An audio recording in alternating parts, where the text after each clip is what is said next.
Welcome to the Menopause and Cancer podcast, where we speak with cancer patient survivors and incredible experts in their fields to help us find solutions to our symptoms and ideas to improve our health.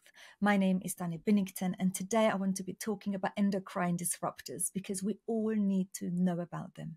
I'm talking to the brilliant Professor Bruce Blumberg, a professor of Developmental and Cell Biology at the University of California.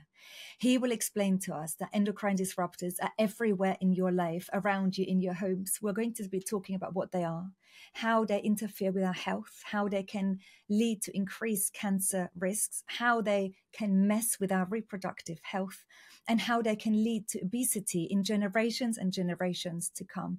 This is a really insightful conversation, but the most important thing about this conversation is that Bruce will share with us some really practical tips that you can do and implement today into your life of how to remove some of these endocrine disruptors to get the best out of your cancer survivorship for today, for yourself, and for generations to come. Thank you, and let's welcome Bruce into the conversation. Thank you, and welcome to the Menopause and Cancer podcast, Bruce. How are you today? I'm well, thank you, Danny. How about you? Yeah, I'm very well. I'm so excited and, very grateful for you and your time and to tap into your amazing and extensive knowledge today. Bruce, tell everyone a little bit about your passion and your career before we get into the chat. In a quick nutshell. So I'm a professor of Developmental and Cell Biology at the University of California at Irvine. And for many years, I've been interested in how chemicals in the environment interact with our bodies and affect our reproduction, our physiology, our metabolic health, and how effects of chemical exposures or environmental exposures are transmitted to future generations, which is kind of a heretical thing in biology. Okay.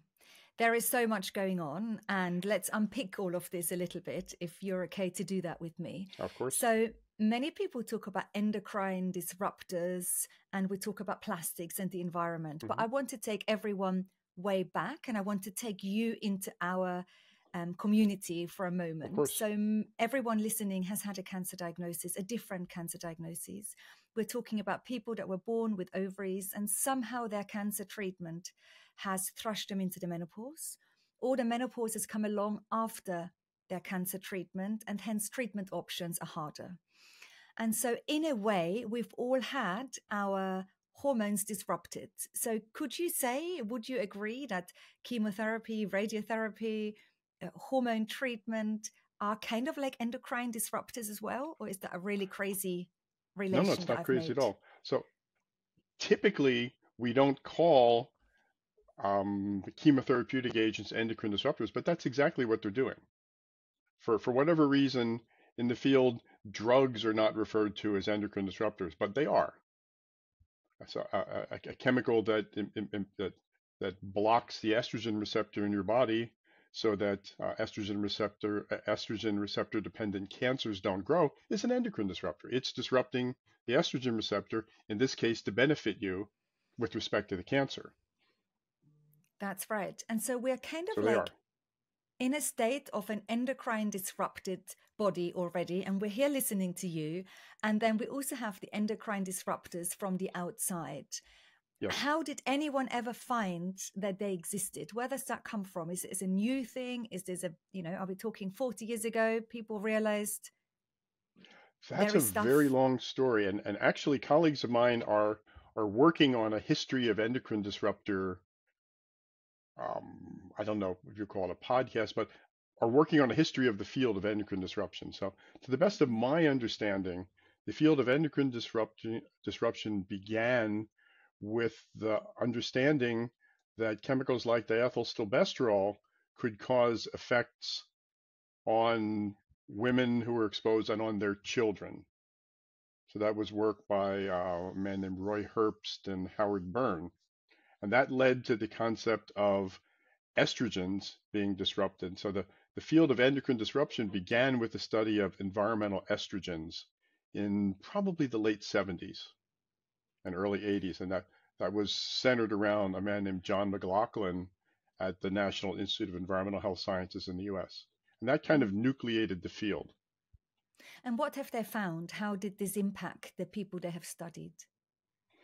Oh, in many ways. So the field of endocrine disruption has grown far beyond just environmental estrogens.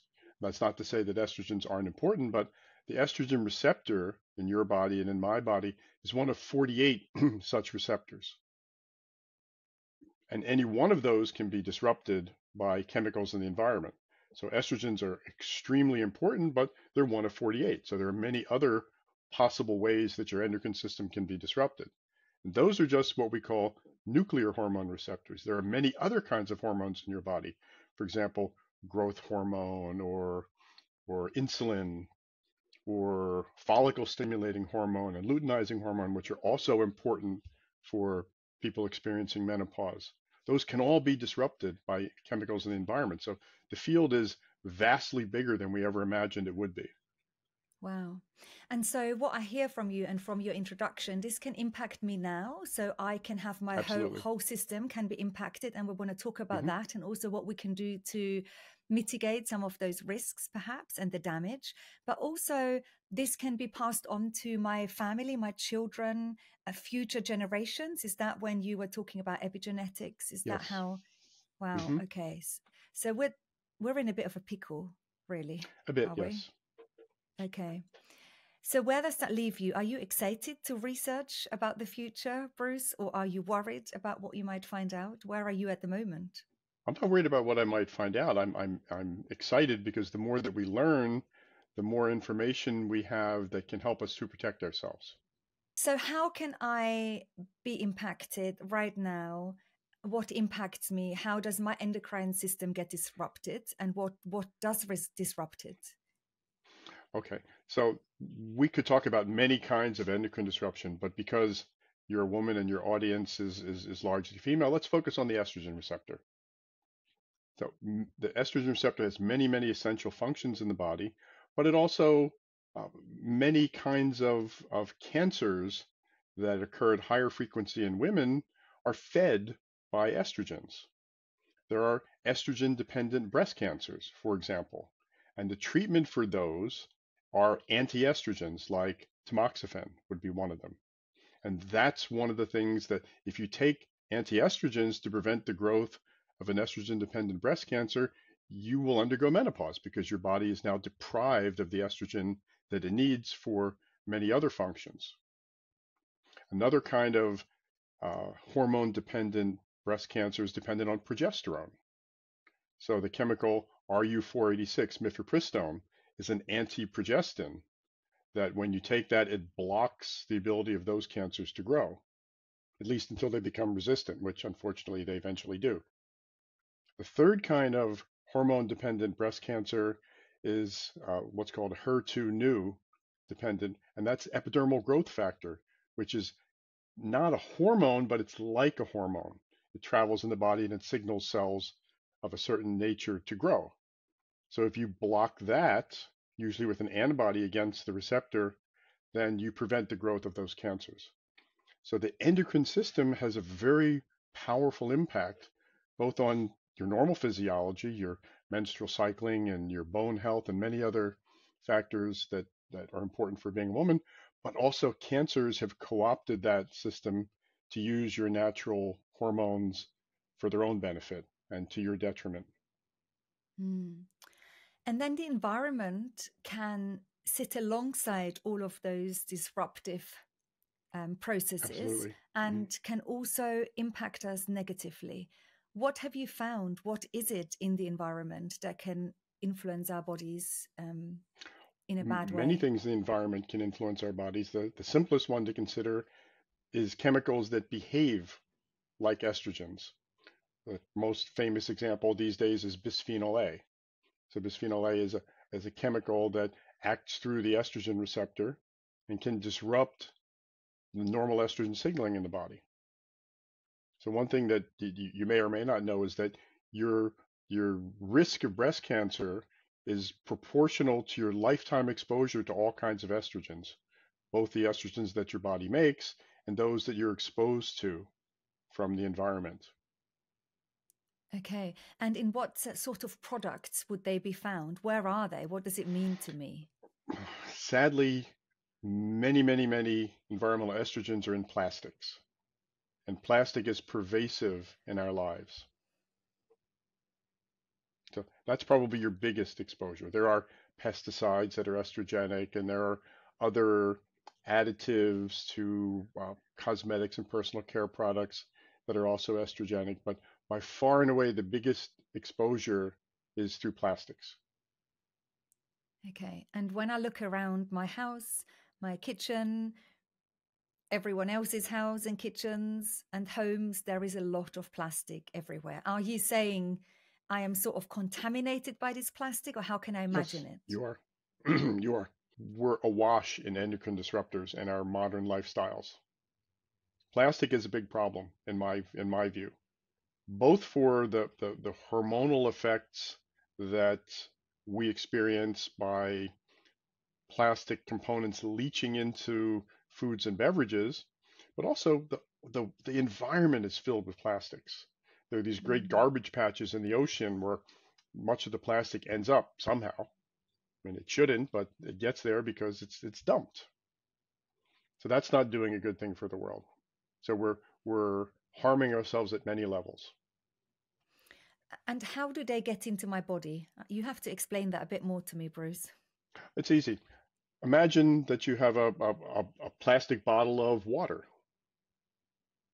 Okay, that plastic is not inert and it's not completely stable. So there are many components of that plastic. So it's not one chemical. So plastics are polymers of small molecules. So they're chains of small molecules linked together.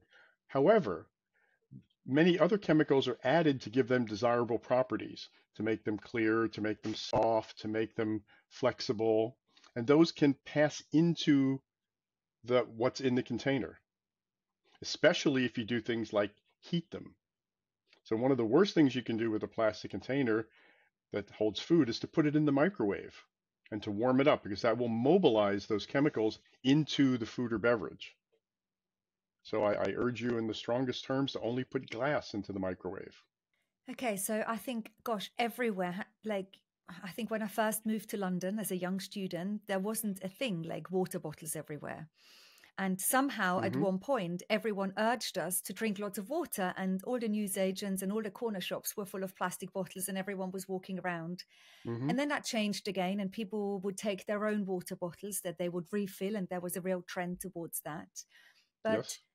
all of the soft drinks that I can't even stop my teenagers from bringing back into the house, like all those terrible soft drinks, they're all plastic bottles. Mm-hmm. I'm thinking into my kitchen, Tupperware, yes. I'm hoping that I bought good quality Tupperware, but are you saying if it's plastic, it's no good? Use glass? If it's plastic, you're better off without it.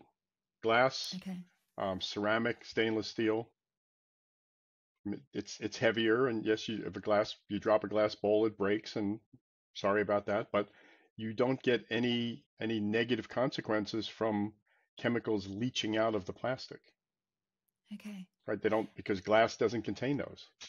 Yeah. And when you spoke about skincare, surely my skincare isn't full of plastic. Oh, it is. There's microplastics in lots of skincare, but there are other chemicals, preservatives. I bet pick any cosmetic you have and look, and you'll find parabens in the ingredients. Parabens are estrogenic. You're Okay, so also hearing about so-called forever chemicals, the perfluorinated compounds that are also, I don't know why they're in cosmetics, but they are.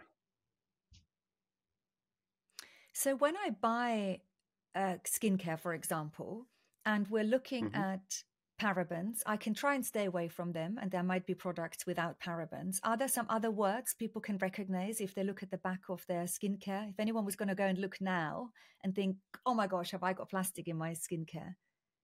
The biggest thing that you should get rid of are parabens. But parabens are there as preservatives. So you would rather have different kinds of preservatives than that. Many sunscreen agents are not good. So those would be things like benzophenones and octoacrylates and chemicals like that. If you want to know more about it and which cosmetics contain the least, there's an organization called the Environmental Working Group, and they have a database of makeup and cosmetics and sunscreens that says what's in them and what are the hazards associated with those ingredients. So you can just look at their list and pick the ones that have the least amount of objectionable chemicals. They also have, I don't know if it's worldwide, but they have something called a tap water database that you can enter the zip code where you live, and it'll tell you what your water supply contains. And they don't do that research themselves. They're getting that data from the water agency that supplies the water, who's required by law to test for chemicals. Okay, so I kind of think it's a hard managing of how to get out of it. But before we talk about that and the effect all of these particles have on our body, where else do we find it in our homes? So we talked about skincare, we talked about plastic containers, water bottles. Are there any other areas? Plastic in general, vinyl. Many homes have vinyl blinds and vinyl floors and vinyl shower curtains. So vinyl wears and it turns into a dust. And there are people who have tested the biological activity of dust that they've vacuumed from your home and find that there are chemicals in there that are endocrine disruptors that promote obesity, disrupt thyroid function. There are many, many such chemicals in house dust, and they get there by the breakdown of products in your home. So to the extent that you can remove such products from your home, the better off you are. Right? Rather than a vinyl floor, perhaps you'd rather have a wood or a tile floor. Instead of a vinyl shower curtain, perhaps you'd rather have a glass door. Perhaps instead of vinyl blinds, you'd rather have wood blinds. There are many choices you can make. Instead of carpet, you'd rather have hardwood or tile. So these are big changes, but if you wish to improve your exposure to endocrine disrupting chemicals and other chemicals that we may not know yet what they do, the more natural you make your environment, the better off you are. Now, of course, living in a big city like London or Los Angeles, yes, if you make your home a little enclave of cleanliness and purity, and then you walk outside, you experience all of the things that come from a big city, from car exhaust. And so it almost seems like a futile task, but you have to do the best that you can do. I like that because perfect is a little bit overrated. And we often say when we run work projects, 70% is the new black. Let's try and do 70% and get on with it. Right. Where perfect is the enemy of good enough. That's it. That's it. Bruce, how do these, if we're exposed to these endocrine disruptors on a regular basis, probably for most people all of their lifetime until they maybe hear your conversation, how do they impact us? What is the impact? How did you study it? And what did you find? We primarily study a subset of endocrine disruptors called obesogens. So chemicals that exposure can predispose you to become obese. So that's the work in my laboratory. Generally, the effects of endocrine disruptors are many because the endocrine system controls many things. So it's hard to say this is one effect of endocrine disruption. Cancers are certainly one effect. But one of the lessons of the field of endocrine disruption is that it's much more than cancer. Cancer is bad and it's scary and it causes a lot of stress and unhappiness and morbidity and mortality. But cancer is the tip of the iceberg. If as a species, impairing our ability to reproduce is, species-wise, it's much worse than cancer, although I don't mean to minimize the negative consequences that cancer can have. But cancer is not going to end the human race, where losing our ability to reproduce will. So are you saying that these endocrine disruptors can impact us so negatively that we stop the ability to reproduce? Yes. That's the work of people named Shanna Swan and Neil Skakabek, who've shown that exposure to endocrine disruptors has caused an almost twofold or threefold reduction in sperm count in men in the Western world, particularly in the Northern Europe, Scandinavia. I would guess the UK also falls into that. So we already have the situation that the developed countries, the reproductive rate is dropping because people don't feel the need to have 7 children. They can have, 2 or 3 or some manageable number. And if you have children, as seems that you do, you know what it takes to raise them and to have them live the kind of life that you want them to live. So you can't do that with 10 kids unless you're someone who's extraordinarily wealthy. So the population is already shrinking in the industrialized countries because of that. Now put on top of that, that our ability to reproduce is becoming less because sperm count's dropping. For some reason, the ability of eggs to be fertilized and to cleave normally is dropping, and you get a crisis of reproduction. It's hard to get scared about that at the moment when the world population is growing, but the world population is not growing equally everywhere. It's growing in places that can least afford to have population growth, and it's shrinking in industrialized countries. So how do I imagine this? Are there experts and researchers like you all across the world who are researching the different effect of endocrine disruptors on Yes. different parts of us? So we'll talk about infertility. Okay, that exists. You've got experts. You talk about obesity. How is obesity, which is your speciality, how is that linked to endocrine disruptors? How do you know it's the endocrine disruptor that makes people obese? So I can't prove that an endocrine disruptor has made people obese, but what I can show is that if I expose a mouse to a low dose of a chemical, and that mouse and her offspring for 4 generations become obese, and that same chemical is in the human population, you can make the inference that it's affecting obesity in humans.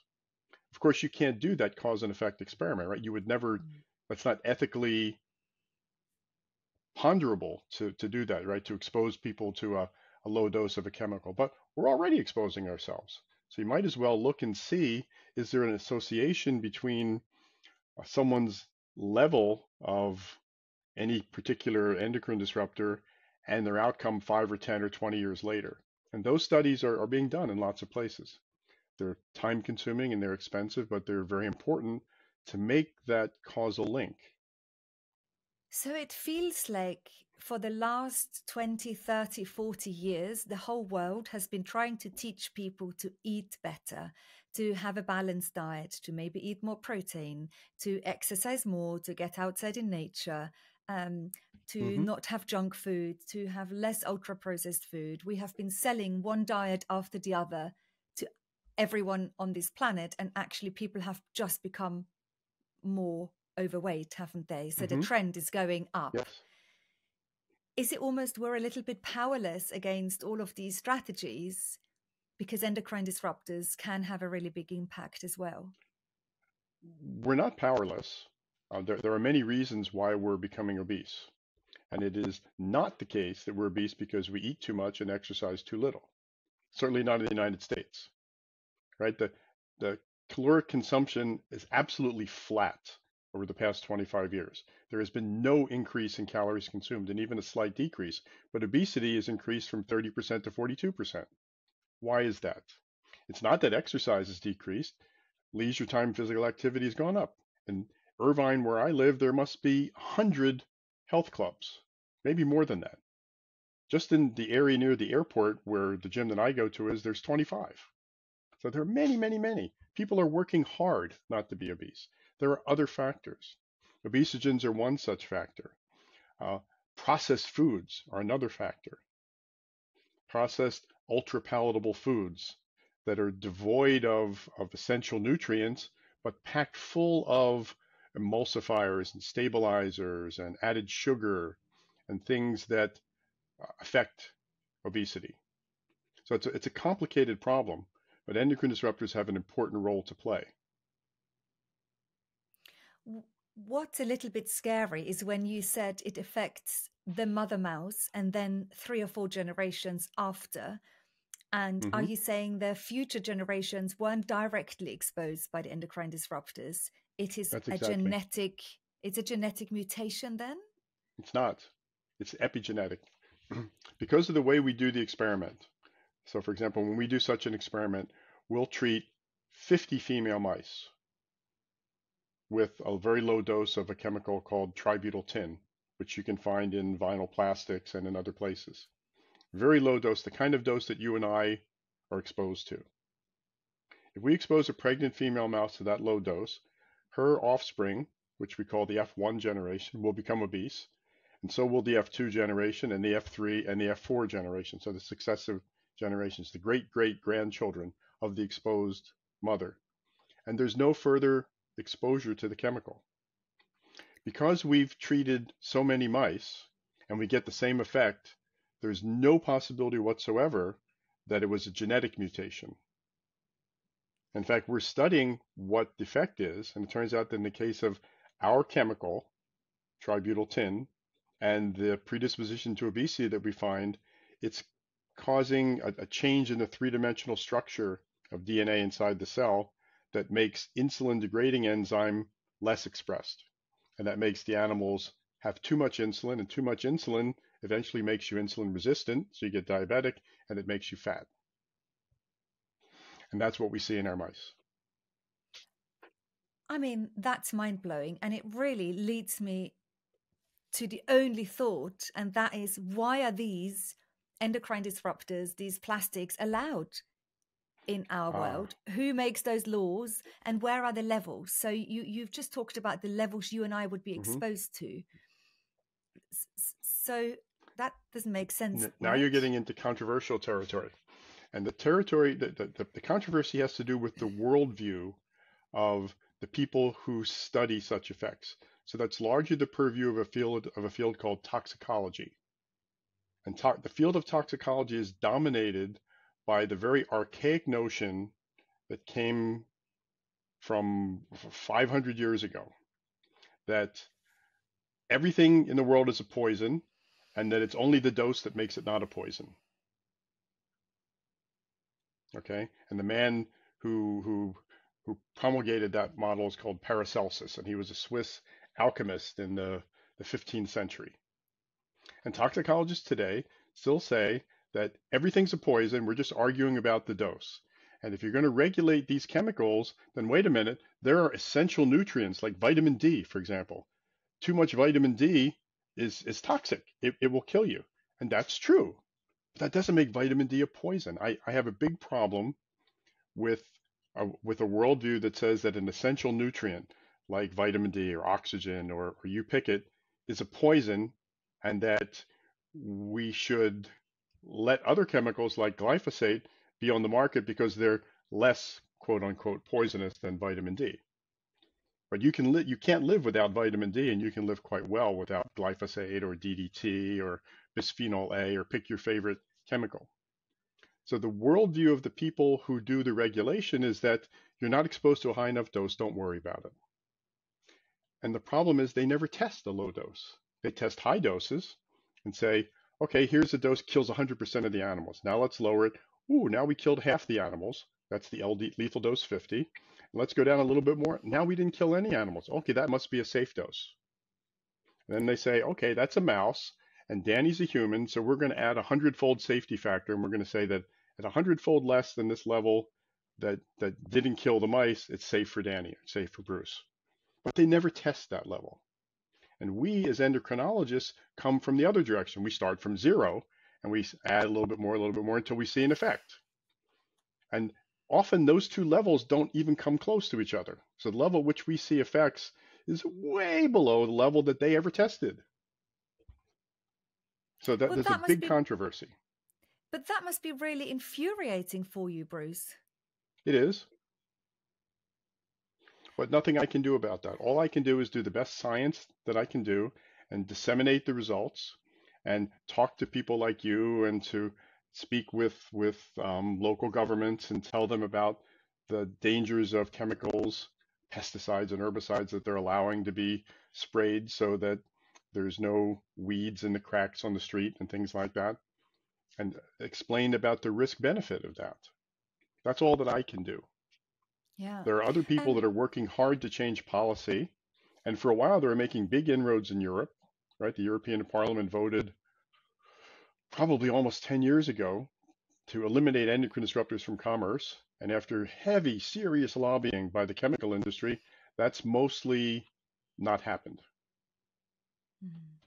And you hear it now in the United States. The right-wing politicians are saying, why should we ban single-use plastics? That's objectionable. And we want our single-use plastics that are polluting the world. We don't need single-use plastics. We had a perfectly wonderful world before there were any single-use plastics. Take me back into my house, Bruce, because I am now thinking, okay, my home, I'm scanning my home in my little head from head to toe. I know we talked about skincare. Talk to me about cleaning materials. There is a big trend when I open my Instagram at the moment, a lot of natural cleaning products that you don't have to buy in single-use plastic are there sort of targeting probably my audience and Yes. the people around me. Are cleaning materials really bad, full of endocrine disruptors? They can be. There's no way to say that all cleaning materials are, but cleaning materials are essentially unregulated. And if you ever see the word fragrance on a cleaning material or on a cosmetic, the word fragrance, at least in the United States, is a catch-all. It means that's a category which no one has to report what's in there because it's fragrance. So there can be any kind of chemicals at all in the fragrance, and often they're full of phthalates, which are also estrogenic and anti-androgenic. They have hormone disruptive effects. But the word fragrance is an exception in the United States law. And I don't know about in the UK and other parts of the world. But if you see the word fragrance, big trouble. If you see lemon scent, no problem. Or orange oil, not a problem. But the word fragrance should make you put it back on the shelf. Wow. So what can we do practically? We can avoid single-use plastic. We can make our homes more natural. Should I give you a hierarchy? Because I'd love it's that. different than Yeah. what you think. So the number one most important thing you can do for your health is to go to the grocery store and buy fresh ingredients and cook your own meals. I don't mean you need to grow your own foods, but go buy the individual components. Do not buy prepackaged processed foods. Make some cookies instead of buying a package of cookies. My daughter is kind of a wise guy, and if I tell her, don't buy those cookies, look, they're all full of junk. She said, how do you know, Papa? How do you know that these cookies are bad for you? I said, okay, the chocolate chip cookies. When you make chocolate chip cookies with your mom, what do you put in there? You put in there flour, butter, chocolate chips, a little bit of sugar. That's it. And look at this one that you want to buy. It has 50 ingredients in it. So that can't be good. So clean up your food as your number one most important thing. And if the food that you use is organic, so much the better. But just the fact that you eliminate processed and packaged is most of the battle. The Environmental Working Group also has in the United States what's called the Dirty Dozen and the Clean 15. So they report the produce with the highest levels of pesticides. That's the Dirty Dozen. And the levels with the lowest, those with the lowest levels of pesticides, that's the Clean 15. I imagine it's similar in the UK, but I don't have those data at my fingertips. But in the Dirty Dozen are always things like strawberries and apples and kale. So always in the Dirty Dozen. So if you're going to eat those, they should be organic. And if you can't get organic, then don't eat those. Eat something from the Clean 15, like pineapple and avocado. There are other things that you know are much less likely to be contaminated. So not everyone can afford organic. So it's just important to make the distinction that you have to make it yourself. The next thing is, to the extent possible, get plastic out of your life. And I mean, no plastic storage containers in your home. Don't buy things in plastic if you can avoid it. Especially don't buy organic things in plastic. There's nothing stupider than that, in my view, than to buy something for a much higher price that's organic and then it's in plastic. Right? So the local Costco sells organic olive oil in plastic. And it's like, how can you do that? That the oil Oh is my God. dissolving the stuff out of the plastic. But So you I've got contaminated. But I've got organic olive oil in my cupboard, and it's, I think, in a plastic bottle too, Bruce. Oh, Don't do that. So buy it in a no, I metal won't tin or now. buy it in a glass bottle. Yeah, yeah. So get Mm-hmm. rid of plastic to the extent that you can. Mm-hmm. Of course, it's better to drink water out of a plastic bottle than it is to drink soda out of a plastic bottle, right? The soda with, or fruit juice with all the added sugar, you're better off with water, but you're better off with a glass bottle. So you won't find any disposable, any single-use plastic or much of any kind of plastic in our home. You will find some plastic bags that we store dry things in.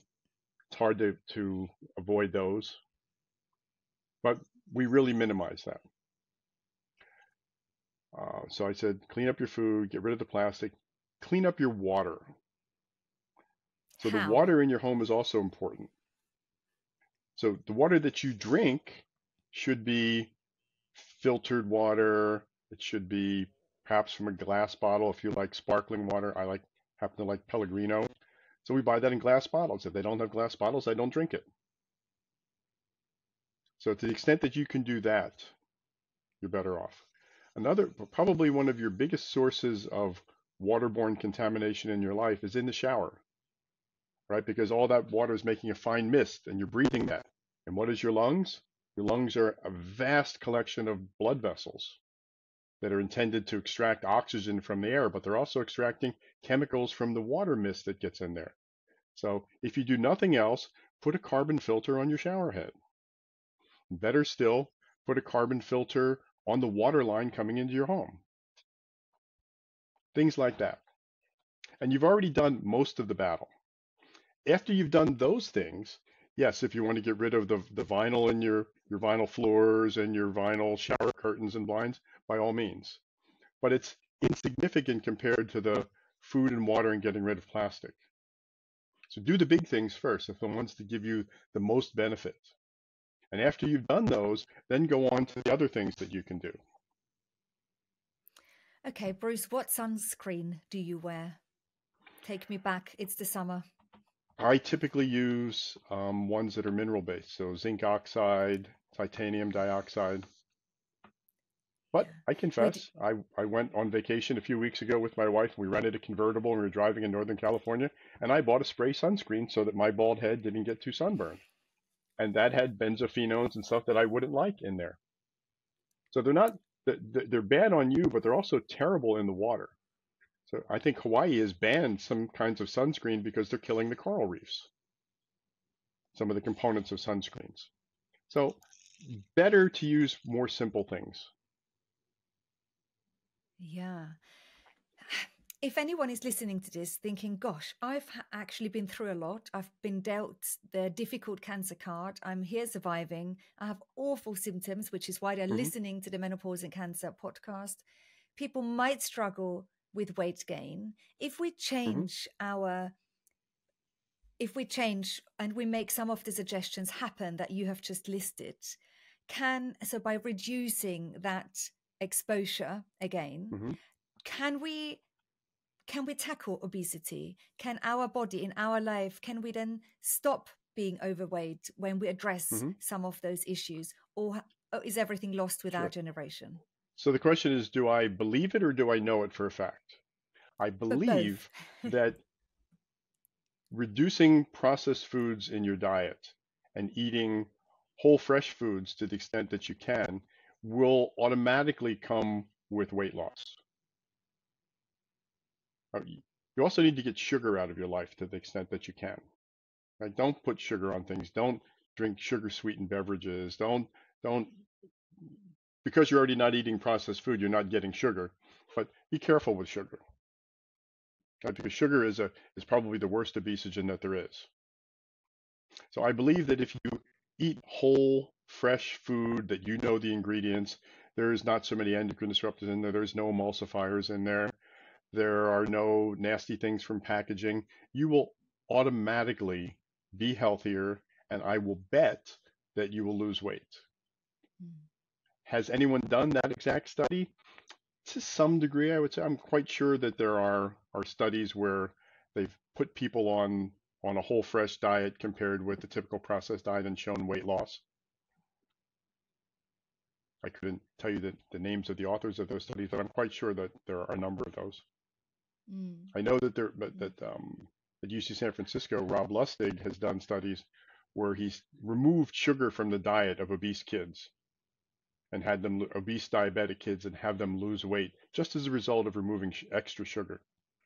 So sugar sweetened beverages, sugar sweetened fruit juices, things like that. If you Mm. take it away, weight loss comes automatically. Mm. So I would bet that the same thing will happen with the person, the hypothetical person that you proposed a moment ago. Mm. And because we've got endocrine sort of cells, receptors all over our body, right? Which is why the Hmm. menopause affects all of us from our heads to our toes. So we could have Absolutely. hot flushes and night sweats, but also sleep disturbances or skin changes or Hmm. tinnitus. Like it can affect all of us. So actually, endocrine disruptors can also perhaps impact our symptoms and make our symptoms worse and more significant, Hmm. perhaps. Worse, in principle, they could make them better, but if you're trying to block estrogens in your body with tamoxifen, and you're adding an estrogen to your body, bisphenol A and things like that, then they're fighting. So that might reduce the effects of Mm. your menopause a bit, but they might also reduce the effects of the estrogen blocker and allow your cancer cells Mm. to grow. Wow. Yeah. Yeah. So it's all over. And I do feel I have some agency, which is great. I mean, the olive You oil do. was a bit shocking because you kind of think I did the good thing. I bought the extra virgin olive oil Hmm. and I know it exists in a tin. And there are lots of little micro changes I wonder if people can make. I need to Hmm. compile a list of everything you've said and put that into the show notes exactly as the list. So if Hmm. anyone couldn't sit there with pen and paper, they could just go to the show notes, print off that Sure. list and think, could my work a way around it? Hmm. When you speak to other people, I've heard you on some amazing podcasts that reach millions of people. Are there some other tips that you share with people, or have you shared actually most with us and the audience I think today? I've shared most with you. I mean, I have to say again and again and again, the most important thing you can do for your health and to get rid of all kinds of endocrine disruptors, obesogens, estrogens, whatever they are, is whole fresh food that you make yourself. And if it's organic, even better. So whole fresh organic food, no plastic in your life, eating as cleanly as you can, that's got to be 90% of the battle. Huh, like that. Bruce, you will be very happy as our not-for-profit organization, Menopause and Cancer. We are running a supper social. It's a challenge. It's a fundraiser, and Hmm. we provide people with recipes. People get together in their own homes. They cook Okay, our recipes together with their friends. It's healthy excellent. dips. It's making really lovely foods, Hmm. full of beans and lentils. And so we want to encourage people to learn to cook from scratch again. We want to teach them Yes. that healthy cooking is easy and enjoyable. And actually, if you don't have to cook just for your children who are really fussy eaters, Hmm. if you might get together with your friends, it can be really enjoyable. So we want to bring that connection to food, the joy back in, to learn new recipes and touch new ingredients. Hmm. So I'm glad we're very much That's a aligned with wonderful you there, idea. Bruce. Yeah, I I'll share a 100% support recipe that. with you. Okay. That's I'm lucky great. that my wife loves to cook and she makes everything from scratch. There are no mixes or anything like that in our home. And that's just, she did that because she always believed in that, even before we found about endocrine disruptors and obesogens. That's That was amazing. a Do you validation of her feel personal philosophy. Yeah. Do you hope and do you feel that your work is going to have, and the findings of your research is going to have a positive impact on obesity in our generation? Or do you think it will get carried into the next generations? I hope so. It's hard to Mm. say, as because, I've been doing this for almost 20 years now, and obesity continues to rise. However, we've made some inroads recently into getting the remainder of the medical community to acknowledge that obesogens may be an important part of the puzzle for obesity. Where 5 years ago, if you asked a medical doctor, it said, forget that, it's all nonsense. It's all about diet and exercise. And if it were about diet and exercise, no one would be obese because very few people want to be obese. And if it's as simple as balancing your caloric and exercise checkbook, then most of us could do that. So it's more complicated than that.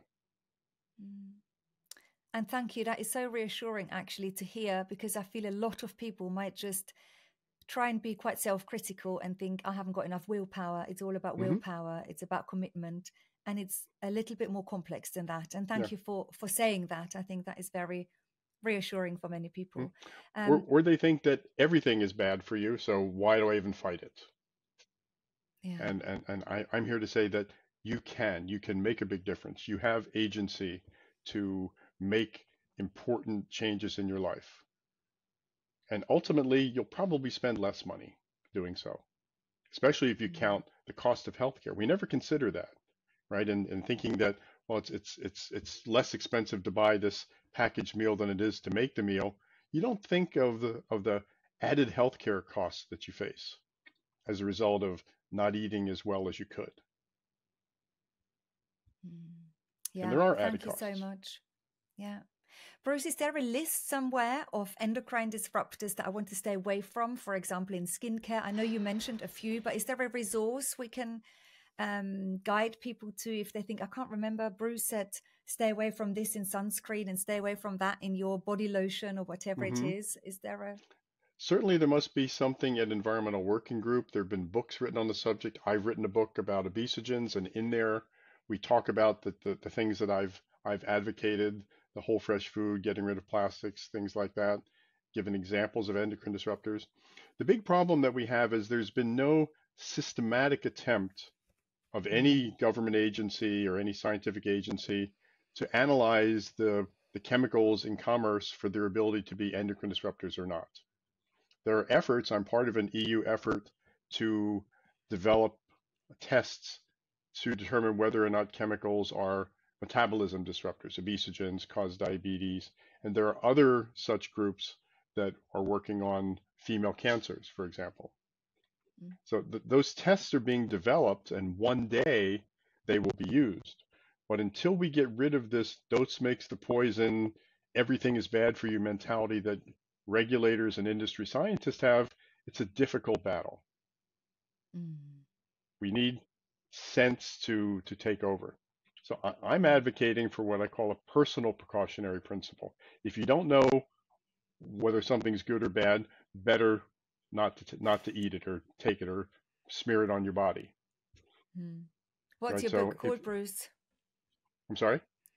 What's your book called? The Obesogen Effect. Okay. I'm going to link to that in the show notes if anyone wants to pick it up. The first half of the book talks about how we get obese, but the second half talks about how do we avoid all of those chemicals, and they apply equally to endocrine disruptors, right? Because obesogens are just a subset of endocrine disruptors. So if you follow those recommendations, you will automatically get rid of or reduce your exposure to endocrine disruptors. Amazing. Thank you. You pulled that one out of the bag very late about the book. I would have... Well, I don't want you to think I'm just promoting a book. No, I'm but trying how to promote interesting. Health. You are, but for the right person, that would be amazing reading. So I'd be delighted to share it, and I hope for the right person, when they pick it up, it'll be a really good book. And like you said, you want to promote health, and you want to tell us and teach us that we have lots of agency, and that's exactly what we want to do here on the podcast. And I never want to be this. Yeah, and I never want to be this just a listening podcast. I want people to take action. And so for anyone listening now, I hope you found something that you can eliminate quite quickly from your house, from your diet, from your skincare, your sunscreen. I spoke to many oncologists and they all echo what you say, mineral sunscreen. So there are things we can look into right away. And I'm going to use that olive oil up and then buy a new bottle today. Thank you, Bruce. In glass or in a tin? Probably a tin might be better, because light affects the stability of olive oil. Although every time I see a tin, it's like 1 gallon or larger, and you don't really need to buy that much. Well, we'll cook a lot of lovely salads and we'll get through there it. you go. Buy yourself a tin of organic olive oil. Thank you, Bruce. You have been amazing, and it's been mind-blowing, but hopeful. And I wasn't sure whether it'll be hopeful. I thought, is this going to be a real sort of depressing kind of conversation? But no, it's not. Speaking to you is amazing. No, I want you to realize that you have agency, because the depression and stress that you get from realizing there's nothing I can do about it is at least as bad as the chemical exposure. Yeah. So be hopeful, optimistic, take control of your life and do the best you can. And you will be better off than you were before.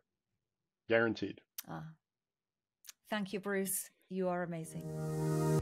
I have really enjoyed listening to Bruce talking. I have been digesting this conversation. I've been taking notes. It's really important that we all know we have agency to some extent in how we live our lives and to be aware of endocrine disruptors. What was brilliant about Bruce is to really go in with food and cooking whole foods and not buying foods in packages. Because when you read a lot of social media posts from a lot of influencers, they will always have you say, don't drink water out of plastic bottles, don't do all of these things. And although that is true, and that is what Bruce was telling us is true, the number one main thing you can do is start to cook a lot of your food from fresh, from scratch. And I think that was the lesson I probably needed to hear today. I've also been looking at my slippers and my flip-flops since talking to Bruce. And I've gone on and got my good old-fashioned Birkenstocks out of the cupboard again.